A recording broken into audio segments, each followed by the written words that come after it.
नमस्ते दोस्तों। आज हम एक रोमांचक यात्रा पर जा रहे हैं।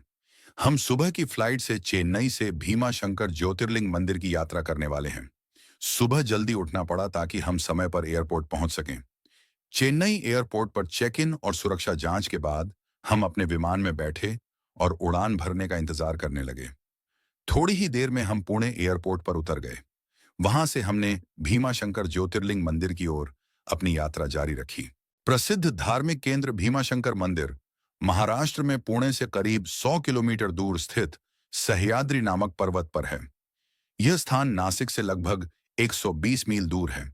यह मंदिर भारत में पाए जाने वाले 12 ज्योतिर्लिंगों में से एक है। 3,950 फीट की ऊंचाई पर स्थित इस मंदिर का शिवलिंग काफी मोटा है, इसलिए इसे मोटेश्वर महादेव के नाम से भी जाना जाता है। इसी मंदिर के पास से भीमा नामक एक नदी भी बहती है, जो कृष्णा नदी में जाकर मिलती है। भीमा शंकर की यात्रा के लिए सबसे अच्छा मौसम सितंबर से फरवरी के बीच का है। दरअसल इस क्षेत्र में मानसून के मौसम के दौरान भारी बारिश होती है, इसलिए यात्री मानसून के दौरान भीमा शंकर की यात्रा करने से बच सकते हैं। हालांकि जिन लोगों को रोमांच पसंद है, उनके लिए मानसून में भीमा शंकर की यात्रा करना सबसे अच्छा है। भीमा शंकर मंदिर सुबह 4:30 बजे खुलता है और शाम को 9:30 बजे बंद हो जाता है। इस दौरान मंदिर में विभिन्न अनुष्ठान भी किए जाते हैं। भक्त दोपहर और शाम की आरती में शामिल होकर अनुष्ठानों का हिस्सा बन सकते हैं। मंदिर में होने वाली पूजा में रुद्राभिषेक और लघुरुद्र है। मंदिर में एंट्री फ्री है। भीमा शंकर मंदिर भीमा नदी का उद्गम स्थल भी है। ऐसा कहा जाता है कि ये ज्योतिर्लिंग तब के हैं जब शिव प्रकाश के उग्र स्तंभ के रूप में प्रकट हुए थे।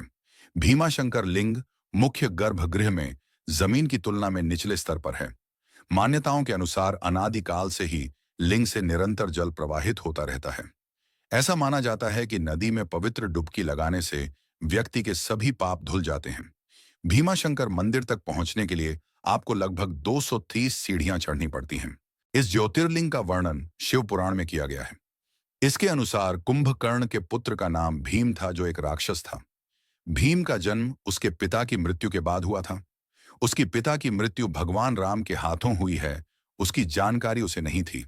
लेकिन बाद में उसकी माता ने उसकी पिता की मृत्यु के बारे में सब बता दिया। सब जानने के बाद वो भगवान राम की हत्या के लिए आतुर हो गया। वह हर हाल में राम जी को मारना चाहता था। ऐसे में उसने अपने उद्देश्य को पूरा करने के लिए कई वर्षों तक कठोर तपस्या की। उसकी तपस्या से खुश होकर ब्रह्मा जी ने उसे विजयी होने का वरदान दिया।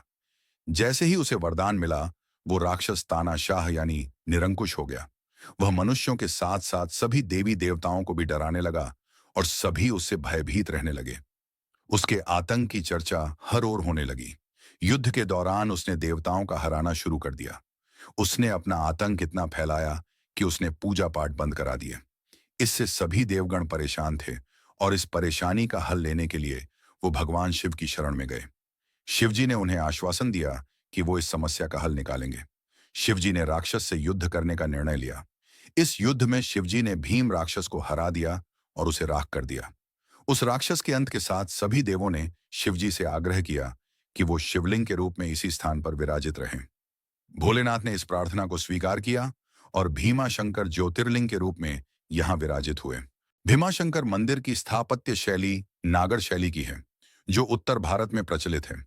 यह शैली मुख्य रूप से मंदिरों के शिखर और गर्भगृह की निर्माण तकनीकों में देखी जा सकती है। मंदिर का निर्माण काले पत्थरों से किया गया है, जो इसे एक भव्य और प्रभावशाली रूप देता है। मंदिर का गर्भगृह, जहां भगवान शिव का ज्योतिर्लिंग स्थापित है, अत्यंत पवित्र और सुंदर है। गर्भगृह का प्रवेश द्वार खूबसूरती से नक्काशी किया गया है, जिसमें विभिन्न देवी देवताओं और धार्मिक कथाओं का चित्रण है। गर्भगृह के अंदर स्थित शिवलिंग स्वयंभू माना जाता है, जो एक चमत्कारिक और दिव्य रूप में पूजा जाता है। मंदिर का शिखर उच्च और सजीव रूप से नक्काशी किया हुआ है, जिसमें अनेक देवी देवताओं की मूर्तियां और धार्मिक कथाएं उकेरी गई हैं। शिखर के ऊपरी भाग में एक सुनहरा कलश स्थापित है, जो मंदिर की भव्यता को और बढ़ाता है। मंदिर में एक मुख्य मंडप भी है, जहां भक्तजन पूजा अर्चना और धार्मिक कार्यक्रमों का आयोजन करते हैं। मंडप का आंतरिक भाग भी अत्यंत सुंदर और कलात्मक नक्काशी से सुसज्जित है।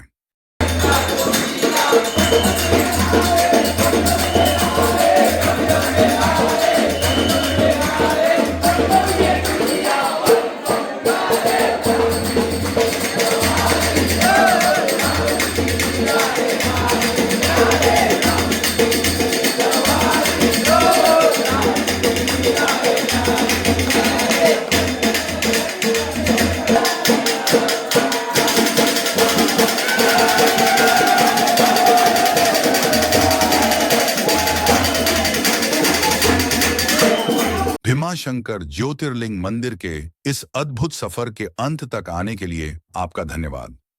आशा करते हैं कि आपको हमारी यह यात्रा पसंद आई होगी। मंदिर की पवित्रता और यहाँ की अद्भुत कहानियों को अपने दिल में संजोएं।